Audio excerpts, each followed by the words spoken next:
ప్రభా మీకే నాయన గత కాలంలో నాయన అయా స్థితులు కూడుకుని అయా మిమ్మల్ని స్తుతించటానికి గొప్ప సమయం ఇచ్చిన దేవా, తెల్లవారుజామున లేచి మీ పాదాలను పట్టుకునే ధన్యత మాకు దయచేసినందుకు మీకు వందనాలు అయ్యా. మీకే వందనాలు, స్తుతులు, స్తోత్రాలు నాయన.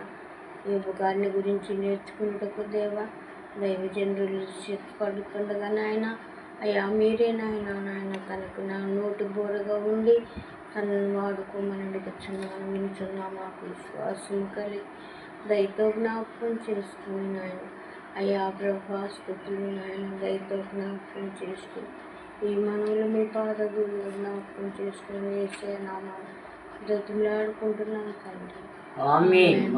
ఈ లోకంలో భక్తి ఎలా చేయాలో తెలియదు. భారతదేశంలో పుట్టాం, పాపంలో పెరిగాం.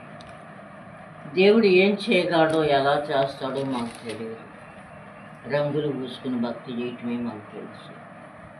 అయితే మాకు భక్తి తెలియాలని, భక్తి పరులైనటువంటి ప్రజలను మా ముందు ఉండాలని లేఖనాన్ని మా ప్రభువా మీరు తండ్రి ఘనమైనటువంటి స్థితిలో మాకు అందించినందుకు మీకు స్తోత్రాలు.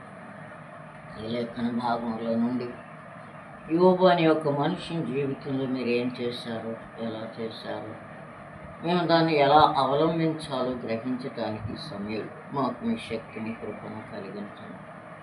ప్రతి దుష్టుడి కాని విరగొట్టండి, చీకటి క్రియలు అయిపోతాయి. మా తలంపులో వాడు ప్రవేశించకుండా సహాయం చేయండి. మా చుట్టూ వాడు పొంచి ఉండకుండా కట్టించండి. ఇది మొదలుకొని పాఠ్యాంశం ఆఖరి వరకు మీ కృపతో నడిపించి మీరు మహిమ పొందండి.